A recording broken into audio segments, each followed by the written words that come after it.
Have you talked to David yet? I'm wondering when you guys are going to sign the divorce papers. For your information, David is refusing to talk to me. He hasn't come home since he started staying over at your house. Yeah, I know. Just talk to him soon, okay? You talk to him. He's at your house, so it should be easy enough. Well, if you don't finalize the divorce soon, it's gonna hold everything up. You know that, right? Like I said, talk to him. I really can't stand being stuck in this limbo either. Having the person I thought was my best friend double-cross me and sleep with my own husband. Then waiting aimlessly to discuss what comes next? Believe me, this sucks.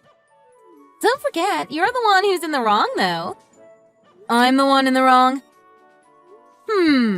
The person who was a faithfully married and supportive wife, or the person who cheated with their best friend's husband. Any way you slice it, you're in the wrong, sweetheart. I heard everything from David, Liz. Before you two got married, you did everything for him and always acted all cutesy and nice. Then, after getting married, you changed and became all controlling. It was a complete shock to him. He told me everything. Getting married comes with all sorts of responsibilities. It's only natural for things to change. All I did was set up some basic rules for us to follow, for our future. You can't just force someone to follow your rules against their will. I never forced him to do anything. David and I discussed everything before we even got married. Anyway, I doubt that you even care to hear all this. If you want the divorce to go through, get David to come back here and talk to me directly. That's where it has to start. You always did have a temper, didn't you? Ha! You're just like a kid. Honestly, I don't have the energy to be angry anymore. I'm just getting tired of the whole situation. Fine, whatever. I'll tell David to go back and discuss the divorce details with you. As soon as you sign those divorce papers, the sooner you can let David be free. You say that as if I'm the bad guy? Like I'm holding him captive or something. Well, you are the bad guy, aren't you? David told me that the time he spent with you was incredibly painful for him. That's why he ended up choosing me. Our time spent together was painful? To make your own husband feel that way after 2 years of marriage.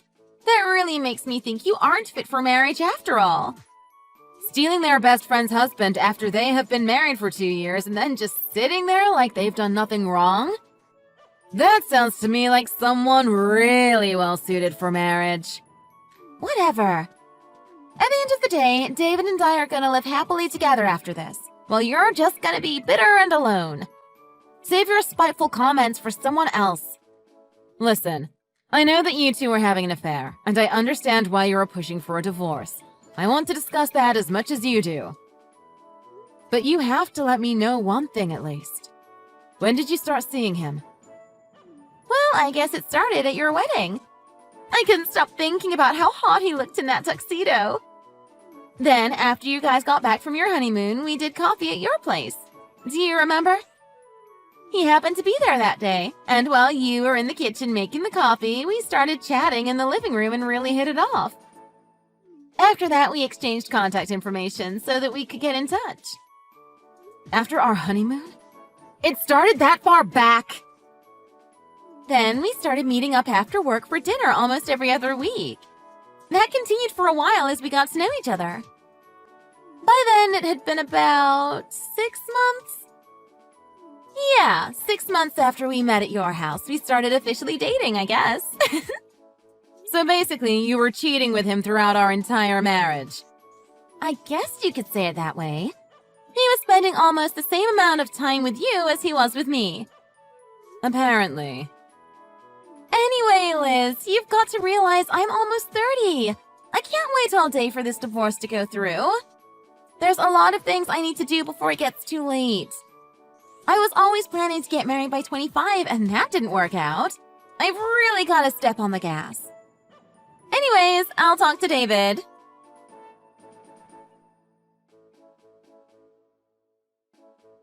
David, you need to come and talk to me. We need to resolve this divorce situation. Finally, you came around to the idea of divorce, eh? Did Shelley say something to you?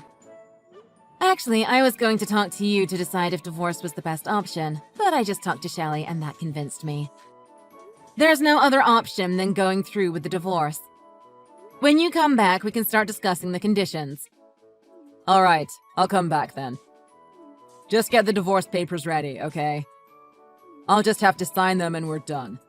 Not so fast. We need to talk about dividing our assets, mainly the car. It's gonna take time to decide all of those things. I can't be dealing with all the trouble of dividing the assets, Liz. I don't have time for that. I'm not gonna be caught up in a complicated divorce that just drags on forever. Shelley's been waiting to get married, so we've gotta get this divorce over with quickly and move on. David, I don't think you realize where you stand in this situation. There you go on one of your power trips again. Not this time, Liz. Times like this are exactly the reason why I left you for Shelley. Yeah, you're one to talk. I heard you asked for her phone number right after we got married. Right from the beginning, you already had your eyes on other women. There's nothing I could have done. She was, like, way more attractive than you. If you're a guy, it's impossible not to ask for the digits of a hot girl like that. Actually, it would be rude not to ask. What world are you living in where asking out your wife's friend is considered good manners? Never mind. All I'm focused on now is marrying Shelley and starting an actually happy marriage with her. So our marriage was that unhappy for you, was it? You couldn't stand me calling you out for not following the rules that we decided? As a wife, you have to follow basic rules too. You need to follow your husband and always be ready in case he needs anything. Are you kidding me? Don't you know that getting married is a partnership? Both people are supposed to be on equal footing and respect each other. That's why I wanted to hash it out with you like two married adults before we went through with this divorce. Oh, and why don't we also talk about what we are going to do with the car while we're at it? I already told you, you're not going to force me to discuss that. I'm not forcing you to decide anything, but we need to at least discuss it. These are important decisions, David. And let me just remind you that you were the one who cheated and destroyed this whole marriage. What gives you the right to make these demands about how things should go? I'm not just going to give in to all your conditions that easily. Fine, just get a lawyer then.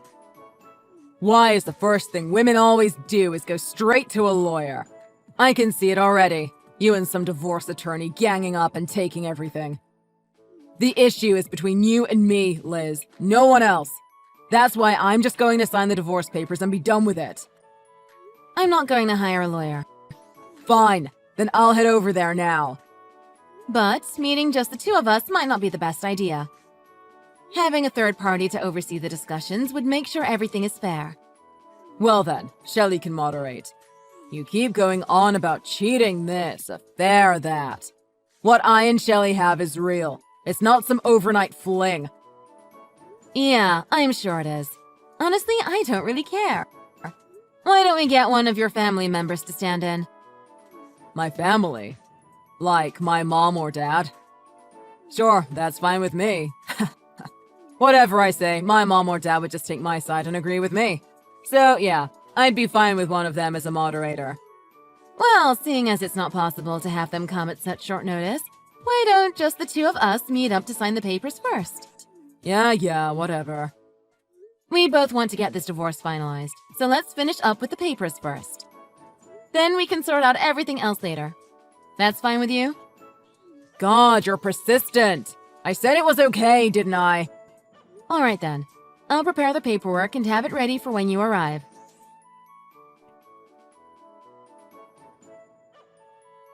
Liz, thanks for getting all that messy divorce business over with. Now that that's done, David and I are going to register our marriage at the city hall today. That means we will be officially married. Crazy, isn't it? We are thinking about having the wedding soon, but I may wait a bit just so I make sure everything is perfect. Congrats. That's fast, isn't it? I only just submitted the divorce papers yesterday. Well, did you know that yesterday was actually Friday the 13th? Spooky, right? We originally wanted to sign the marriage papers yesterday, but we thought it would be bad luck to do it then, so we chose today instead. That way we can start our married life off on a positive note. Okay. We haven't set the date yet, but we're definitely going to have a huge wedding. I'll be sure to send you an invitation too. I'm gonna go all out and order a custom-made dress from France. I've already picked out the design. Remember how your dress was kind of... frumpy? Yeah, mine is not gonna be like that. It's gonna be way more gorgeous. Also, we're thinking of having the wedding in a vineyard outside of town, then probably doing the honeymoon in Hawaii. Oh, Liz, it's gonna be amazing!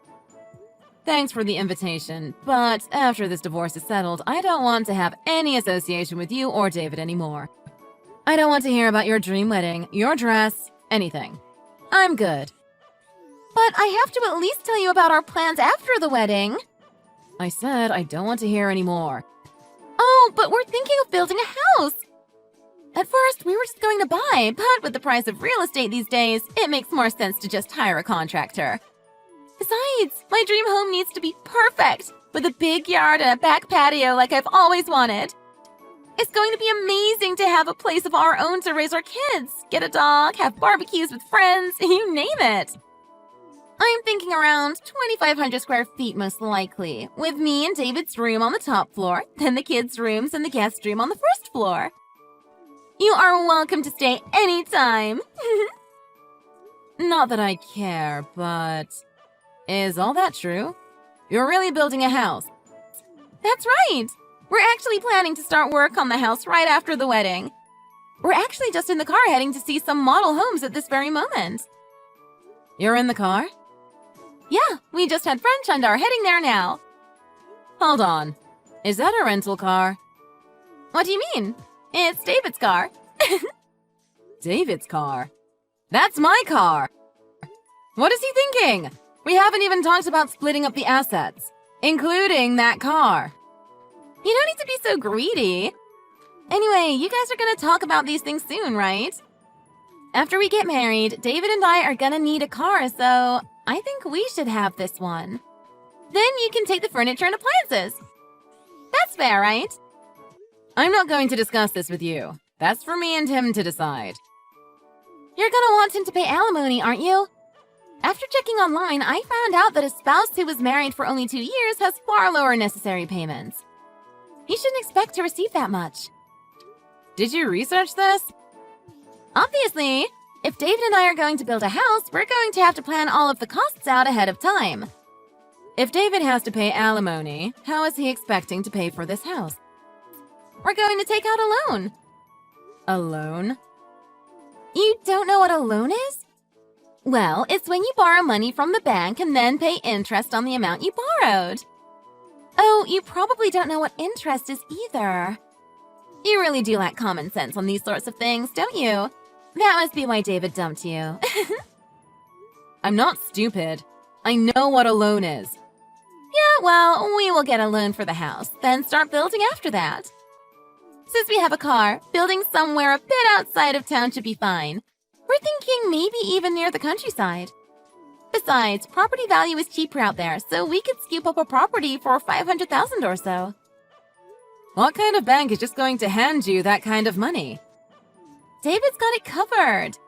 He said we just need to pay a little bit more than our current rent and we'll be good to go. Basically, it's life on easy mode. Oh, sorry, I better go. We just arrived at the housing complex. There are so many cool houses here. I can't wait to check them out. See ya!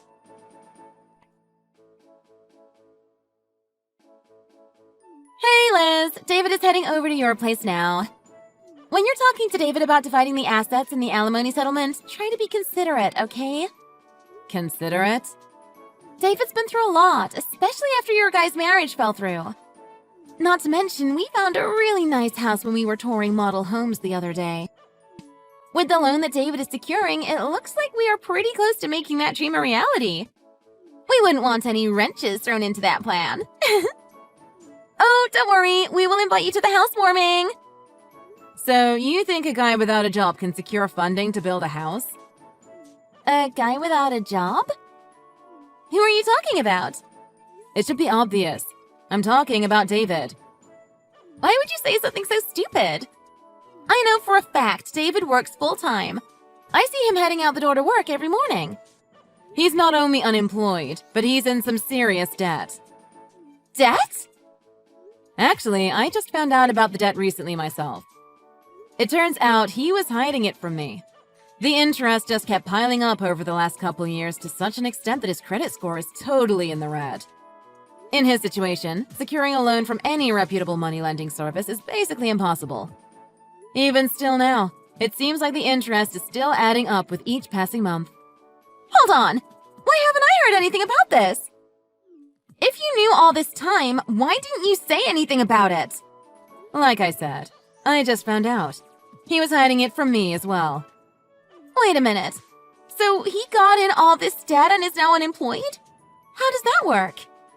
I better explain everything from the beginning, because I'm pretty sure David is not going to tell you. At least he didn't when he was married to me. Give me the cold hard facts, Liz. I need to hear this. Well, apparently, it all started before David and I were married. You see, his family's company was struggling. Even up to that point, they had been relying on loans just to scrape by and had debt mounting up already. David worked as a bicycle delivery person to try and help out his family, but it was in vain. The company had already reached a point of no return. At that point, the smart move would have been to declare bankruptcy, but David kept borrowing more money just to cover the losses and keep his family's business afloat. So you're saying he helped his family's company get back on their feet?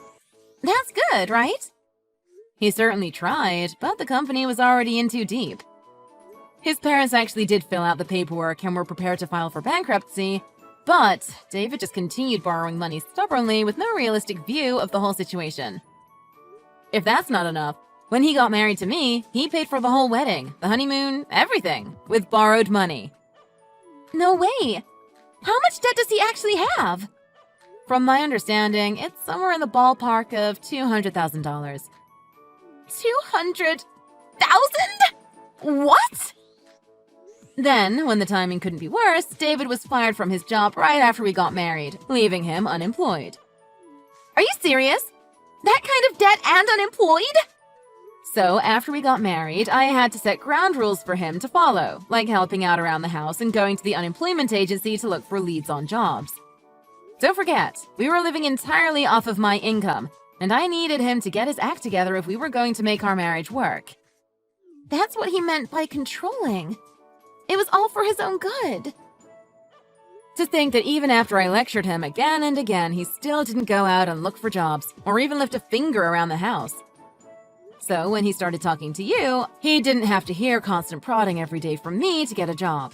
He could just forget about everything and escape reality for a while. Little did you know. But why didn't he declare bankruptcy after he lost his job? That would have been a way to forgive the debt, right? I think if he did that, it would all be waived and he'd be fine, right? Declaring bankruptcy wouldn't allow him to pay for a new house outright in cash, would it?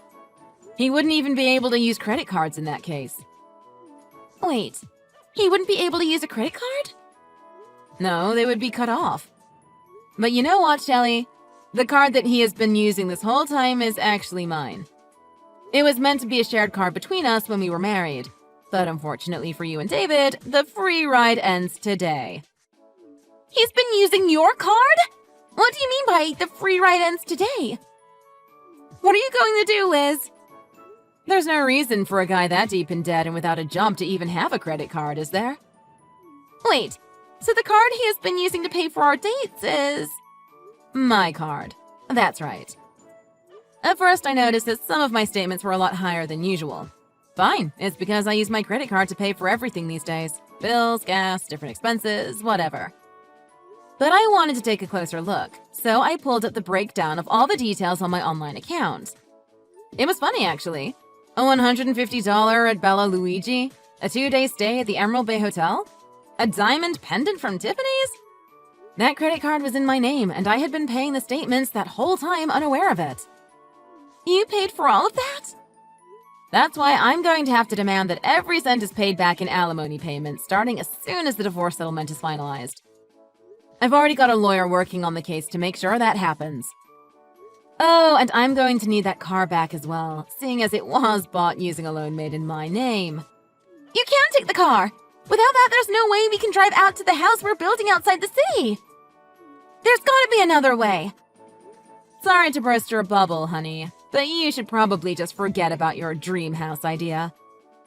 That is, of course, unless you take out another loan in your name. I suppose you could do that? There's no way I could afford that. Besides, after making plans to get married to David, I quit my job.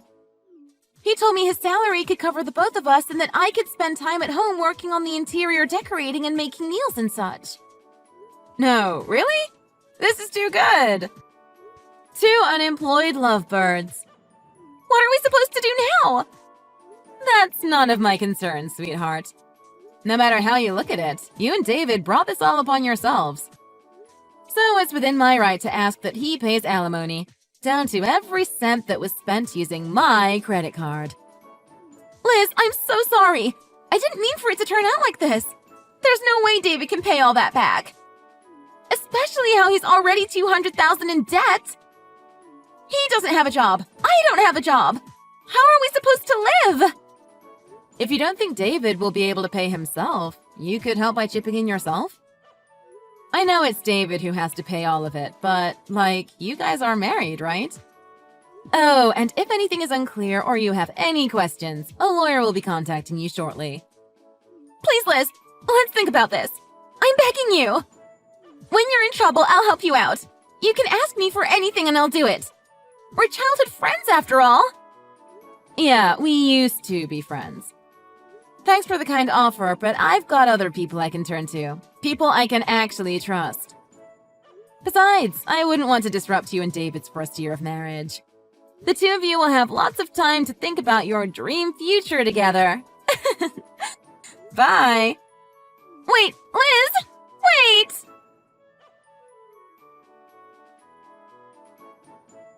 David, where are you? I'm here with a representative who is going to help us with our discussion. I've got the divorce papers ready too. Give me a few minutes. I just dumped at the gas station to grab a quick coffee. Oh yeah, who did you call? My mom? My dad? You didn't get Uncle Rick, did you? I am actually sitting with your older sister at this moment. My older sister? You mean Kim? Right. And as I'm sure you are probably aware, she is a lawyer. I thought she would be the best choice to help us settle this fairly. Liz, how is that fair? You know that Kim has it out for me. She cut ties with us years ago and I haven't spoken with her since. Neither has my mom or dad. You told me you wouldn't hire a lawyer, then you go and do this? What the hell, Liz? Oh, I didn't hire anyone. After I explained the situation to her, Kim was more than happy to step up and help, totally pro bono. What a kind gesture, right? This is so messed up.